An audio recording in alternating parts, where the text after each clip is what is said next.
1-2. Driven high and deep to left field. Olsen looks up. This ball's gone into the Northeastern bullpen. 47-46 and a steal by Daniels. Daniels jams it home. Shot clock at 10. Here's a three from Anderson. She drains her second. Kent back to throw. Fade ball to the near side. It is caught. Catch. Touchdown Tigers. Zay Perkins with a one-handed grab. Here's Ricketts. 9 goals in the season. Gives way to Shatsky. Shatsky to Ricketts. One-timer save. Rebound score. Action against Liberty. We were told today that she might be done for the weekend. That's driven high and deep to left field. Steve looks up and this ball's gone. 2-run shot for Hannah Slike. And the Eagles take a 3-0 lead. Delaware has taken the advantage in set number 2. Frenay to Zier. Can Northeastern tie it up? Basaranglar to Whitfield Moss. What can she do? What an incredible move at the net. Now here's Kamal. Ricocheted away, still inside the box, and it's sent in. Eli Goldman makes it 2-0 UNH. One of the coldest regions of the country is the home of one of the hottest teams in college baseball. Today, the 23-5 Northeastern Huskies get back to CAA play as they take on the Delaware Blue Hens in Brookline. Thanks for joining us on what is a breezy day here at Freedman Diamond alongside Milton Posner. I'm Joe Weil. Northeastern is 11-1 over their last 12 games, and Milton, the Huskies are top 10 in the country in ERA, but they can swing the bat too. UNH is coming off a 90-point performance at Sacred Heart. They picked up the victory, and they're first in America East in points per game. But Coach, on the other side with Columbia, they're on a 6-game winning streak, and they can score the basketball as well. Lions can score. Wildcats scoring at 80 points a game. Lions are scoring at 78. The ball's going to be flying. You're going to do a lot of talking. I'm going to do a lot of watching. This is an exciting game this afternoon in Durham. Ben, another rivalry night here at the Songus Center. How much fun is it to play in this environment against this rival? Yeah, it's awesome. It's a great environment, obviously, and they always give us a tough game. Ryan, what a sequence there at the end of the second period. And how about your guy Luke in net doing a fantastic job? What have you liked the most from what you've seen from him today? Yeah, he's been our guy all year.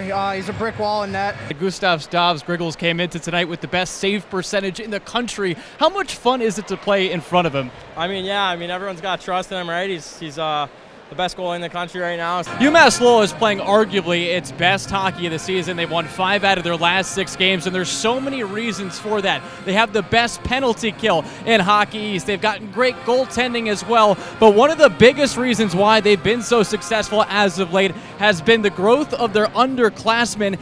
8 of the last 19 goals during this 5-1 stretch have come from freshmen or sophomores, 5 of them coming from freshmen. Jim earlier mentioned freshman Dylan Bentley in that game-winning goal against UMass, but Owen Fowler has contributed 3 goals over this stretch. And when I had a chance to talk to head coach Norm Bazin after their win against the Minutemen, he said, as the old saying goes, after Christmas, the freshmen aren't freshmen anymore.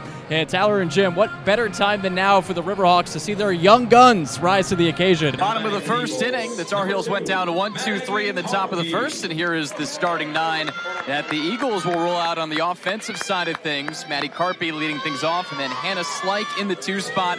She leads this Eagles team in batting average, hits, runs, and slugging percentage, but she also comes into this game with a 12-game inning streak. Yeah, picked up a hit in each of the games of the series on Friday. You see Lily Backus getting the start again. Again, a rematch of Friday's pitchers duel. And Backus, maybe one bad inning. Everything else was really good. She dominated strike zone, really fooled BC's hitters a lot in the box. We'll see if she kind of learns from that performance on Friday, shuts down this Eagles lineup. And it was a nice battle back effort for the Eagles in that first game of that twin bill. Counted 2-0 here on Carpy, who's batting 204 on the season, but it was in the 3rd inning. UNC takes a 1-0 lead, but the Eagles came right back with 3 in the bottom of that frame and ended up winning that game 3-1. Swing and a miss. And so far this season, the middle innings, the 3rd and the 4th for the Tar Heels have been really difficult. It's the 2 innings that they are being outscored in, while every other inning so far this season, they've been able to outscore their opponents. But those 2 have been the ones that they have to get through. Those are the 2nd and 3rd time around the order. Counted 3-1. But it's an important part, right? When you get to see the familiarity of a pitcher that 2nd or 3rd time around, you realize the adjustments that they're making as a hitter. You want to make those adjustments as well. BC was able to do that in game 1. again, Lily Backus is a dominant person in that circle, so we'll see if she makes the adjustments, as everybody knows she can. Hit on the ground to the left side, off the glove of the third baseman, Middleton. And Carpy is aboard with a leadoff single. Well, this is just good hitting, getting on top of it. Kind of a half swing on this opportunity by Carpy. And then off the glove of Middleton. Alex Brown was making her way to cover Middleton, but because it ricochets off the glove, it goes into that open space, and leadoff runner is on for the Eagles. So a good start here for the Eagles here in the bottom of the first, and here is Hannah Slike, 319 hitter on the season. That's popped up. Shallow center. Stubbs calls everybody off and makes the catch. Let's take a look at the defensive alignment here for North Carolina in this game. Just mentioned Bree Stubbs in center, Skylar Brooks out in right, Carson Sneed in left, the shortstop today, Alex Brown, Destiny Middleton at third, Abby Settlemeyer at second, and then Kirsten Lucea at first, Isabella Emmerling doing the catching today. Here's Abigail Knight, the Iron Horse for the Eagles over the last 2 seasons as she takes one outside for ball one. She played every game and started every game last year. That's been the case this season as well. Yeah, making the move to third base, and she's really a utility player. You put Abby Knight anywhere on the field and she'll make plays right back in her more comfortable position at third. That's lofted foul third base side, and it's great to see for her because she missed all of 2021. So she comes off a season in which she doesn't play at all. Of course, her freshman season shortened due to COVID, but she has been out there every time the Eagles have taken the field. Yeah, part of that middle infield last year a lot with DJ Valito at short, and Knight at second. Pop up third base side. Sneed gives it a look and makes the catch on the run. She did drop it, and now they're going to say it's just a foul ball and a strike.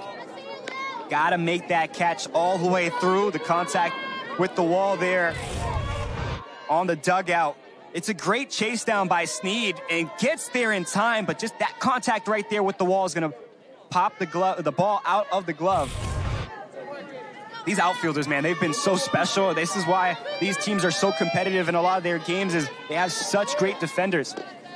1-2. Drilled into right, base hit. The ball goes all the way to the wall. Carpy stops at third. Knight's aboard with a double, and the Eagles are set up. Runners at second and third with one out. This is just good patience by Abby Knight to take this pitch to the open space in right field. Gonna lay back on it, swing right all the way through. That plant leg rotates.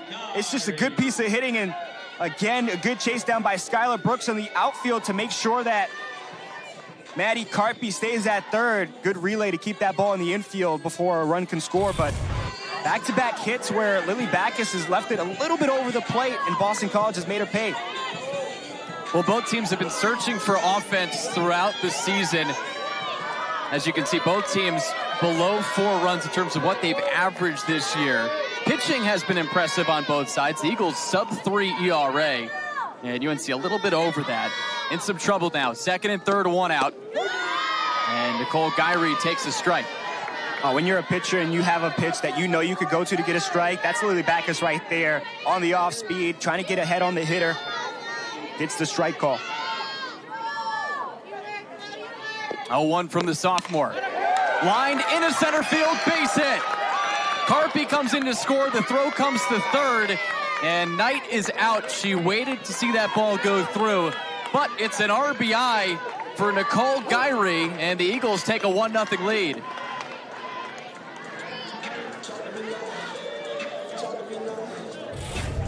Well, Gyree's going to get a piece of this one and find the gap. But again, it's on the throw here. Knight is kind of caught up in no man's land and then decides to break late. And that's just another great throw by Stubbs. Here's Cameron Warman, now the designated player today for the Eagles. That's outside for ball one.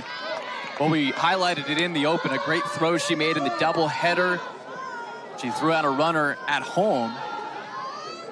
And going back to game two as a baseball from the baseball game as Boston College and NC State are facing off just not too far from here. But going back to that catch from Stubbs, that was in the third inning. 2 runners on for the Eagles and 1 out.